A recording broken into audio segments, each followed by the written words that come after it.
समाज में जो लोग हैं वो अपने ईश्वर से प्रेरित होते हैं। जब हम बात कर रहे हैं हमारे परिप्रेक्ष्य में, तो जो हमारे समाज में लोग हैं वो ब्रूटिश और सेल्फिश हैं, और क्योंकि उनका जो गॉड है वो उनसे ज्यादा पावरफुल है, तो डिटरेंट उनसे डर रहे हैं, वो उनको चैलेंज नहीं कर रहे, प्रेरित नहीं हो रहे, क्योंकि उन्हें पता है कि वो उनसे ज्यादा पावरफुल है। कभी हमारे लोग ईश्वर से प्रेरित नहीं, हमारे समाज में नहीं हो रहे, वो डर रहे हैं। अच्छा, डर रहे हैं। तो क्यों डर रहे हैं? क्योंकि वो उससे ज्यादा पावरफुल है। उससे ज्यादा पावरफुल है। क्या कोई जूस का ज्यादा पावरफुल है? क्या नहीं, कोई जूस का ज्यादा पावरफुल नहीं है। और इससे तो लोगों को ये नहीं है कि आप मैक्सिमम पावरफुल बन जाए तो कौन आप कुछ कंट्रोल कर लोगों को, हम तभी तो कह रहे हैं, लोगों को पता है कि हम जूस से ज्यादा पावरफुल बन ही नहीं सकते, इसलिए क्यों नहीं?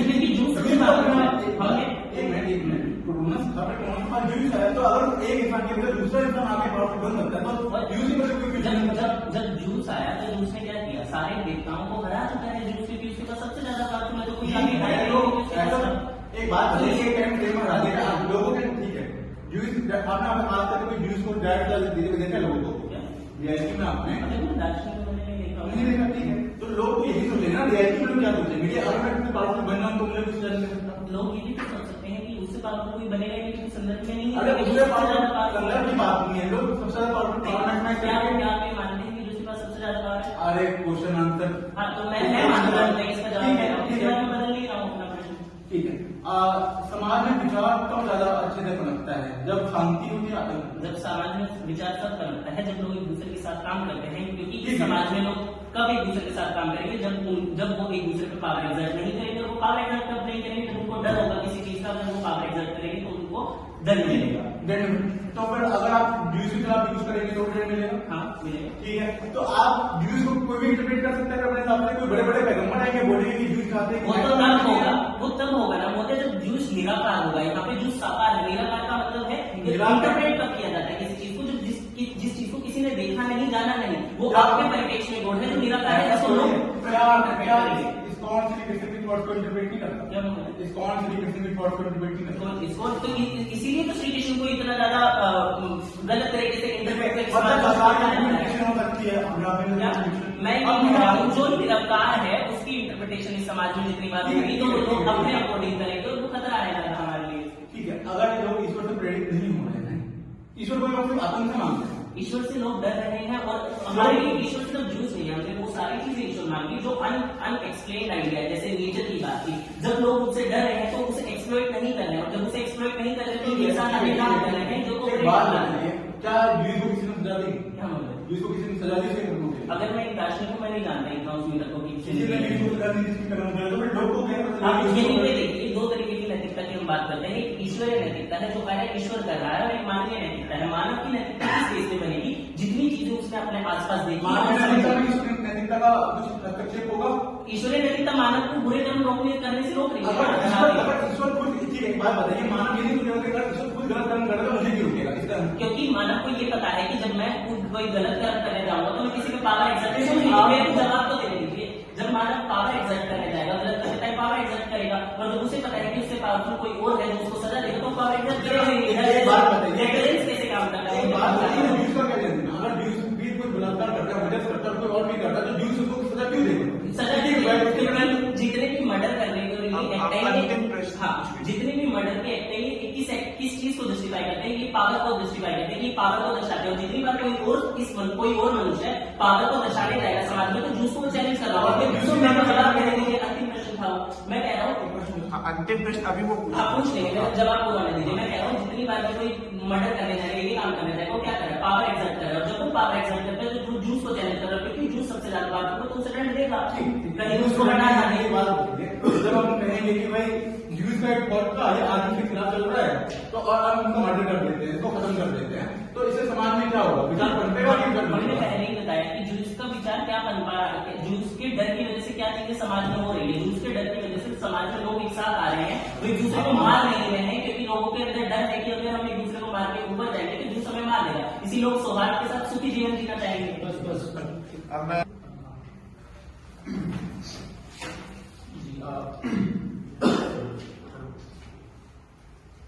राम ने रावण किसको बुलाया आपने? क्या राम द्वारा रावण गलत है? किसके मैं एज अ दार्शनिक में धर्म की कंटेक्स्ट सोचता हूँ, राम द्वारा रावण गलत है क्या? नहीं गलत है। क्या वो ब्रह्म हत्या है? ब्रह्म हत्या मतलब रावण ब्राह्मण है, उसकी हत्या है, क्या वो धर्म के अनुसार गलत है? हम ब्राह्मण कर्मों से नापते हैं, अगर किसी के कर्म इतने गलत हो चुके तो नहीं पता। बिल्कुल। तो क्या राम से इंस्पिरेशन लेके सारे लोग ब्रह्म हत्या कर रहे हैं क्या? ब्रह्म हत्या कहाँ की? लोग दलित के खिलाफ जा रहे हैं ना, लोग आपको सामने ला रहे हैं कि भाई आप किडनैपिंग ना करें, आप लोगों से राम को क्या सीख रहे हैं की जाए, गलत काम ना हो, एक दयालु भगवान से। अगर राम को भगवान बनाया तो क्या सीखेगा कि अगर आपको कुछ पता नहीं तो फाड़ दो। सही बात है, मैं आपसे एग्री कर रहा हूँ। मेरा अगला प्रश्न है, क्या राम का ये भी इंटरप्रिटेशन है कि राम ने ब्रह्म हत्या की है और लोग इसको यूज करके ब्रह्म हत्या को जस्टिफाई करते हैं? ये इंटरप्रिटेशन कहाँ है? कि ऐसे बहुत सारे इंटरप्रिटेशन कहाँ है? ऐसा नहीं मानते तो बड़ा क्या कृष्ण की रासलीला के दो इंटरप्रिटेशन है? कैसे इंटरप्रिटेशन? मतलब मैं आपसे प्रश्न कर रहा हूँ, आपको पता नहीं होगा? मुझे आप बताइए, दार्शनिक है, आपको पता होना चाहिए। कौन से दार्शनिक? चलिए अगला प्रश्न, आपसे एक और प्रश्न पूछता हूँ कि जब कृष्ण छल करते हैं महाभारत में तो क्या वो गलत है? छल, अब ये तो मेरी बात है कि गलत है, इसलिए कितने कंटेक्ट में पूछ रहे हैं। Exactly. अब मेरा प्रश्न आपसे, जब आप जीव्स के कर्मों को नाप रहे हैं, या जब आप जीव्स के कर्मों को रेप, इन सारी चीजों से जब आप उसको जजमेंट दे रहे हैं, तो आप क्या मानवीय नैतिकता के हम कहते हैं कि किसी ने छल किया, अगर किसी ने छल करके अगर जो धर्म मार दिया होता तब लोग कहते कि हाँ ये गलत है। अच्छा, वो धर्म मानवीय नैतिकता निर्धारित करती है ईश्वरीय नैतिकता? मानो क्या कृष्ण द्वारा किए गए छल जो है वो मानवीय नैतिकता के अनुसार गलत है? मानवीय नैतिकता के अनुसार काम गलत है। यहाँ पे हम यहाँ पे कह रहे हैं ना, नहीं गलत है। जो जीव के कर्म है वो मानवीय नैतिकता के अनुसार गलत है। कोई भी मानवीय मेरा सिंपल सा प्रश्न है कि आप दोनों बातों को अलग अलग, आप इस केस में ये हो रहा है, इस केस में नहीं हो रहा है, आप बता नहीं पा रहे कैसे अलग अलग है। सुनिए आप में से कि स्टेट जो होता है वो पनिशमेंट करता है, स्टेट पनिश करता है, स्टेट पनिश करता है, स्टेट पनिश करता है, और पनिशमेंट की वजह से कोहेरेंस आता है। लोग कहते स्टेट का नहीं आता कि स्टेट का डर होता है। अगर मेरा सिंपल सा सवाल है, क्या लोगों को स्टेट का डर होता है? डर होता है, लेकिन आप डर को बहुत ज्यादा उस डर की वजह से लोग जो है वो क्राइम से बचते हैं। अब मैं बताता हूँ, लोग अपने नैतिकता के कारण बचते हैं, ईश्वर को मान के बचते हैं। लोगों को ईश्वर का डर ज्यादा होता है कि उनको पता है कि यार क्राइम कर रहा हूँ, क्या होगा जी, ईश्वर उसकी उचित सजा देगा। अगर अब नहीं उसको उत्तर दे दीजिए, अगर हम कहते हैं कि स्टेट डर ला रहा है और कोहेरेंस ला रहा है, तो इससे क्या हो रहा है, स्टेट जब इतना डर जाएगा तो लोग डरना छोड़ देंगे। स्टेट ज्यादा परेशान करेगा तो स्टेट को बाहर करेंगे, लोग क्यों हो जाएगा, जब बहुत ज्यादा डर होता है सब ओवरटेक करेगा। जो आप जैसे आपने बताया कि स्टेट ऑफ नेचर में तो ह्यूमन ब्रूटिश था, सेल्फिश था, लेकिन जब उसने स्टेट बनाई तो वो कोऑपरेट करने लग गया। ऐसा क्या चेंज हुआ कि वो कोऑपरेट करने लग गया? एकदम से ये चेंज कैसे आया नेचर में ह्यूमन की ब्रूटिश से एकदम कोऑपरेशन में स्टेट बनती? अब मैं अपने यही सोची कि आखिरकार अगर मैं आज इतना पावरफुल हूँ तो कल कोई और भी कोई पावरफुल ये क्यों सोच रहा है कि कोई पावरफुल ये क्यों सोचेगा कि कोई कंट्रोल मुझे वो कर लेगा, ओवरथ्रो कर देगा, क्योंकि वो तो पावरफुल है। ऐसा नहीं, अब एक आज बात थोड़ी अब ये बताइए कि जो जब स्टेट बनी तो जो आपके दंड है, नैतिकता है, जो स्टेट प्रोपोगेट कर रहा है, बोर्ड निराकार कोई बोर्ड प्रोपोगेट कर रहा है। वही तो हम कह रहे हैं स्टेट प्रोपोगेट कर रहा है, लेकिन अगर वो निराकार हटेगा तो सत्ता प्रोपोगेट करेगा तो इंसान स्टेट को मानेगा क्यों? अगर मुझे पता है कि मुझको सजा देने वाला जुडिस है तो मैं स्टेट की बातों को क्यों मानूंगा? अंतिम प्रश्न ये है कि आपको इस बात का पता है कि पोप्स ने चाइल्ड रेप किए हैं और ये सारी चीजें की हैं और वो बोर्ड की वाणी बोलता है क्रिश्चियंस के अनुसार, और क्या फिर वो बुरे काम नहीं कर रहे हैं? हम तो पोप के खिलाफ क्यों कह रहे हैं? क्रिश्चियन और पोप एक ही है, पहली बात प्रोपोगेट की बात नहीं है। अपने इंटरेस्ट के लिए गलत इंटरप्रिटेशन करना या किसी नाम आप कहते धर्म यूज करा, धर्म यूज नहीं करा, जो उसकी इंटरप्रिटेशन है वो यूज करा दिया। जैसे व्यूज रहेगा, व्यूज की इंटरप्रिटेशन होगी वो यूज कराएगी, इसकी व्यूज की इंटरप्रिटेशन करेगी, सबसे स्टूडेंट व्यूज है तो आप स्टेट की बात नहीं मान रहे, वो स्टेट आप लोगों को लाइक और अलग इस प्रकार करेगी और इस प्रकार काम नहीं खत्म। विपक्ष से आगे की शेष वक्ता को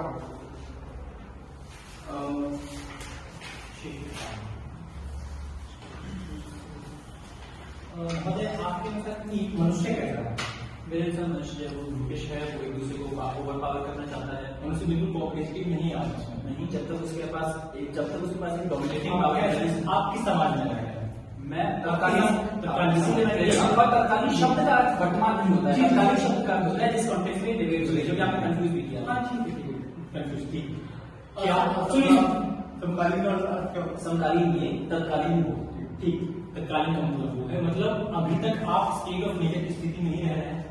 बहुत पहली बात तो मैंने स्टेट ऑफ नेचर की बात नहीं कह रही, ग्रीक सोसाइटी जहाँ पर क्रिश्चियन कम्युनिटी नहीं हो रही है, मतलब कल्चर ठीक है, मतलब मनुष्य आप आपस में सौहार्द बना के रखना सीख चुके नहीं सीख चुके, ग्रीक समाज ग्रीक समाज के लोग आपस में सौहार्द बना के रखना नहीं, ग्रीक समाज के लोग दो चीजों में अंतर समझिए, शब्द के लिए दो चीजों में अंतर है। पहला, मनुष्य जो इस बात से स्टेबल हो गया कि मैं दूसरे को नहीं ओवर पावर, दूसरी स्थिति ये है जहाँ पर मनुष्य अभी भी ओवर पावर होना चाहता है, मतलब स्टेट ऑफ नेचर से आगे आ चुका है, मतलब टोटल उसका पूरा मोटिव यही नहीं है कि ब्रूटिश और सेल्फिश। अगर आपके अनुसार सुनिए, अगर आपके अनुसार मनुष्य की अवस्था जो ब्रूटिश है, जो सेल्फिश है या पावर की चाह, जो आप स्टेट ऑफ नेचर कहना चाहते हो तो आप कहिए, मुझे इसमें कोई आपत्ति नहीं है, ना कि उसने मेरे प्रश्न में कोई अंतर नहीं पड़ा।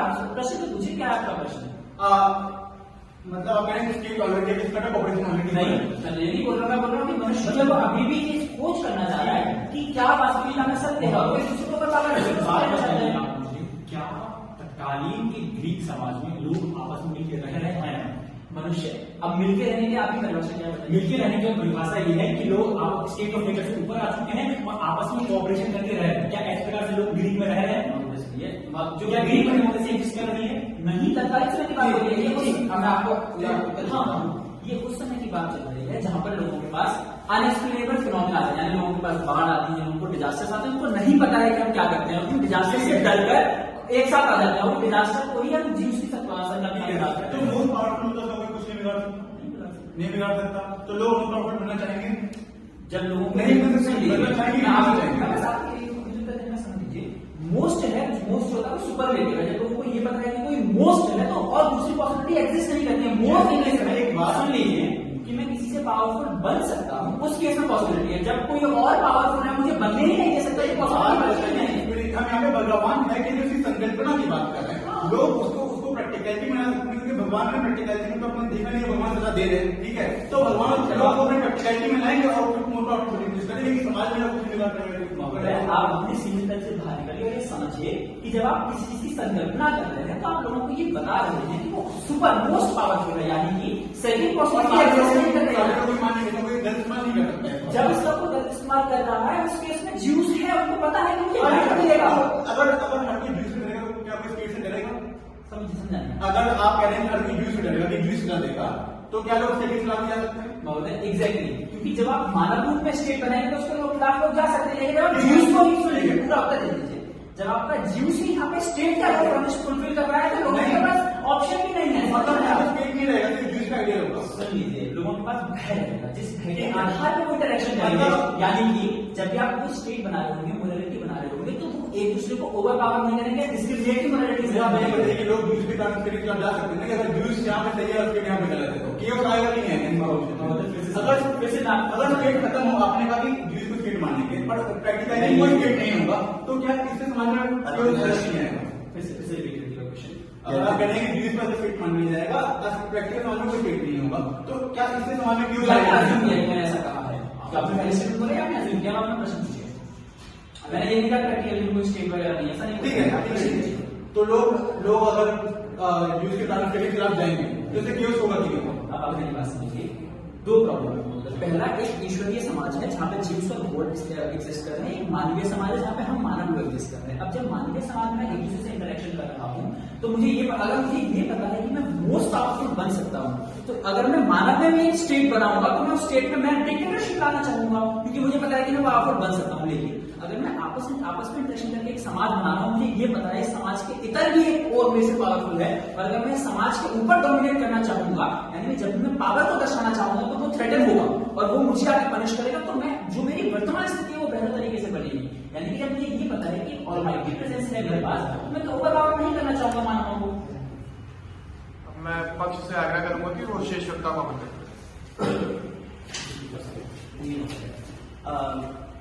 महोदय, जब आपका जो गोल है वो निराकार है तो उसके आइडियाज प्रोपोगेट कौन कर रहा है? उसके आइडियाज लोगों को बताया गया है, मतलब लोगों किसने बताया प्रोपोगेट कौन कर रहा है? लोगों ने मतलब जो लिखे गए, मतलब किसने लिखा? अगर हम क्रिश्चियनिटी की बात कर रहे हैं तो वर्जिन ने लिखा, जो हाँ, तो वो ह्यूमन थे वो मतलब ह्यूमंस नहीं माना जाता है, उनको गॉड माना जाता है। यानी कि अगर अगर साकार है, अगर यानी अगर अगर साकार है, अगर साकार है, मतलब साकार है। हम ये बात कह रहे हैं कि जो लोगों ने लिखा है, ह्यूमंस ने लिखा ना, जब आपकी ह्यूमंस के अंदर एक भावना है क्रोध, काम, कंट्रोल, पावर की, इस चीज की भावना कहाँ से अगर सीखेगा वो है या नहीं है, ये प्रश्न है। सीखेगा कि नहीं, है या नहीं है। है। तो आप इतने कॉन्फिडेंट कैसे हैं कि जब आपने युद्ध देखे, धर्म युद्ध देखे, एक धर्म ने दूसरे धर्म पे हमला किया, तो वो लोग दयालु तो नहीं थे, उन लोगों ने तो सब मिसइंटरप्रेट किया। कॉन्फिडेंट होने का बात ये है हमारे कि किस प्रकार से हम यहाँ पे देख रहे हैं कि इस चीज को वरीयता देती जा रही है। अगर हम ऐसे दयालु ईश्वर की बात कर रहे हैं जो आपके कर्मों के अनुसार आपको सजा दे सकता है, तो यहाँ से क्या होता है कि लोगों के अंदर भय हो, अगर लोगों के अंदर भय दयालु होने की वजह से है या इस वजह से है कि दंड मिल जाएगा। देखिए महोदय, यहाँ पे दयालु होने का तात्पर्य मेरा ये है कि इससे लोगों के अंदर कॉपरेशन का भाव आ रहा है। अगर लोग सिर्फ भय में होते तो इससे समाज सोसाइटी जो है अगर आज समाज में अगर आपने कोरोना के टाइम में देखा, समाज में भय था कि कोई भी महामारी आती है तो उस टाइम पे लोग क्या कर रहे होते हैं?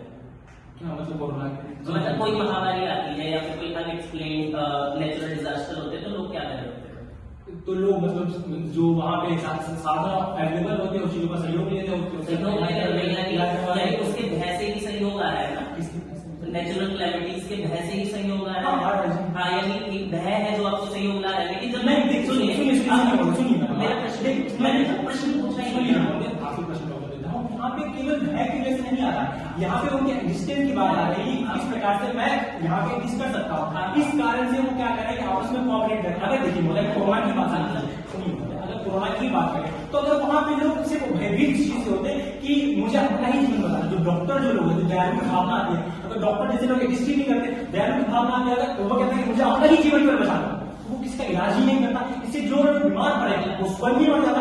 आप किस बात की बात, जो भय हो रहा है यहाँ पे क्या हो रहा है कि भय के कारण लोग मरते चले जा रहे हैं, उसका कुछ इलाज नहीं कर रहा है। अब ये बताइए कि जो लोग बुरे काम नहीं कर रहे हैं वो स्टेट के भय से नहीं कर रहे हैं, बोर्ड के भय से नहीं कर रहे हैं? दोनों चीजें महोदय, स्टेट और बोर्ड एक है? नहीं, बोर्ड और स्टेट सोसाइटी कंट्रोल कौन कर रहा है, स्टेट या बोर्ड? देखिए यहाँ पे बात आती है कि जो स्टेट किस चीज पे आधारित है, जो ईश्वर की नैतिकता है, जो ईश्वर की नैतिकता की हम बात करते हैं कि कैसे समझिए कि जो नैतिकता स्थापित करने की बात करते हैं, तो उस नैतिकता को प्रिवेल करने की बात स्टेट कर रहा है, जो आपकी ईश्वरीय नैतिकता है, क्योंकि आपका ईश्वर निराकार है। तो आपको बताइए किसने है ईश्वरीय नैतिकता की हम बात करते हैं, तो इस प्रकार से हमें बताई गई है कि जिन लोगों ने लिखा उस चीज के बारे में, लोग क्या ईश्वर है? क्या वो जिन लोगों ने लिखा है वो लोग ईश्वर है? उन लोगों में क्रोध काम नहीं है। देखिए क्रोध काम उनके अंदर है, फिर भी उन्होंने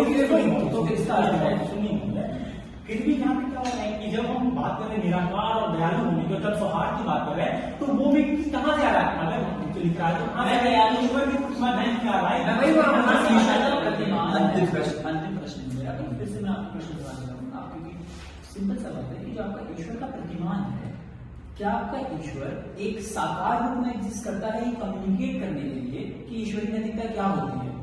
देखिए वो हम अगर हम बात कर रहे हैं कि क्या वो एग्जिस्ट कर रहा है प्रॉपरली रूप से, अगर महोदय हम यहाँ पे बात करने की बात कर रहे हैं कि क्या जो साकार रूप में अवेलेबल होते हैं क्या उनका मिसइंटरप्रिटेशन नहीं हो सकता है महोदय। हम देखते हैं कि श्री कृष्ण की बात करते हैं, अन्य देवताओं की बात, उनका मिसइंटरप्रिटेशन होता है। लेकिन हम निराकार ईश्वर की यहाँ पे बात करें तो उनके जो वाक्य और जो वाणी है उनके, तो उस चीज को हाँ, तो उस चीज को यहाँ पे किस प्रकार से मतलब वरीयता दे रही समाज में, किस प्रकार से जब ज्ञान की भावना, जब सौहार्द की भावना है समाज में, तो उसे क्या है कि लोग कोऑपरेट करें आपस में, और जो ब्रिटिश और सेल्फिश की बात करें उससे अतर होकर लोग आपस में कोऑपरेशन करें और इसका हमारा समाज का विकास होगा।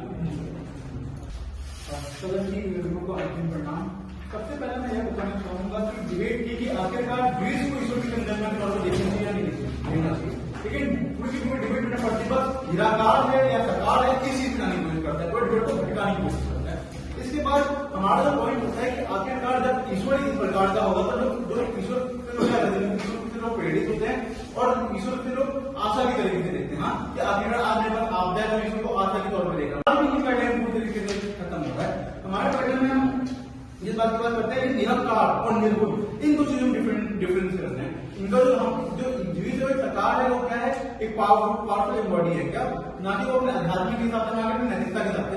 वो ईश्वर ही अपने पावर कंसोलिडेट करके बना है। तो लोग भी जो क्या करेंगे, आगे बढ़ेंगे किसी से पावर कंसोलिडेट करके, प्रेरित होंगे, इसका कोई काउंटर नहीं आता है। और ईश्वर निर्गुण नहीं है, निराकार है। यहाँ पे ये चीज है, निर्गुण का मतलब है कि कोई गुण ही नहीं है। पर हमारे ईश्वर में कुछ अच्छे गुण है, दया की भावना, स्वार्थ की भावना, जिससे लोग प्रेरित हो रहे हैं। तो ये इस प्रकार समझ नहीं पा रहे कि निराकार सरकार को मोटिवेट कर रहे हैं। और साथ ही साथ हम बात करते जाते हैं कि क्राइम, केओस, इन की बात करके आते हैं कि केओस होगा। अगर आप कहते हैं कि स्टेट को भी जब लोग नहीं मानेंगे ज्यूस के लिए, तो क्या इससे केओस नहीं होगा? अगर लोग ज्यूस की भी अलग अलग इंटरप्रिटेशन करेंगे कि नहीं ज्यूस के लिए कहना चाहते हैं, ज्यूस के कहना चाहते हैं, तो इससे केओस नहीं होगा।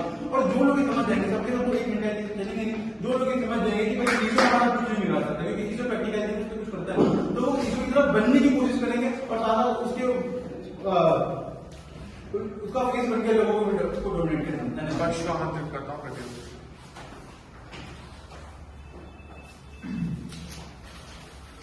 जो की इकोनॉमिक प्रकृति को मेरा संबंध बहुत अगर हम विषय का विश्लेषण करेंगे तो दो बातें समझ में आती है। मेरा प्रतिपक्ष ये शुरुआत से ही ये मानकर चल रहा था कि उनका जो ईश्वर है वो एक बेहतरीन ईश्वर है, लेकिन एक बहुत ही अच्छी बात यह है कि वो ये कह रहे हैं उनका बेहतरीन ईश्वर जो बेहतर लोगों के लिए अच्छा है, लेकिन जो लोग गलत कार्य कर रहे हैं उनके लिए वो दयालु नहीं है, उनके लिए वो दंड लगता है। यानी कि ये एक ही आर्गुमेंट में लॉजिकली दो टू फेसेड आर्गुमेंटेशन कर रहे हैं। यानी जब उनसे दयालुता का प्रश्न पूछा जा रहा है, अच्छे लोगों के लिए तो उनका ईश्वर अच्छा है, लेकिन जब दोनों के लिए पूछा जा रहा है तो उनका ईश्वर बुरा है। दूसरी बात, एक और चीज जो जिसको ये अज्यूम कर रहे हैं वो ये कि ईश्वर जो कृत्य करता है वही कृत्य मानव दोहराता है, जबकि जब इसे प्रश्न पूछा जाता है कि राम कृष्ण जो कृत्य कर रहे हैं क्या वही कृत्य मानव करता है या फिर उसको ईश्वरीय नैतिकता और मानवीयता में अंतर होता है, तो ये मानते हैं कि नहीं वो सारे कृत्य नहीं होने चाहिए, वो सारे कृत्य अलग हैं, वो मनुष्य के हित के लिए हुए हैं क्योंकि वो ईश्वर ने, भले ही वो मानते हैं कि वो छल है, लेकिन क्योंकि वो मनुष्य के हित के लिए हुआ है इसलिए वो बेहतर है। यानी दो, इस केस में भी इनके पास दो फेसेटेड आर्गुमेंट है। तीसरी बात हमें ये समझनी होगी, हमारा सीधा सा मुद्दा इतना सा था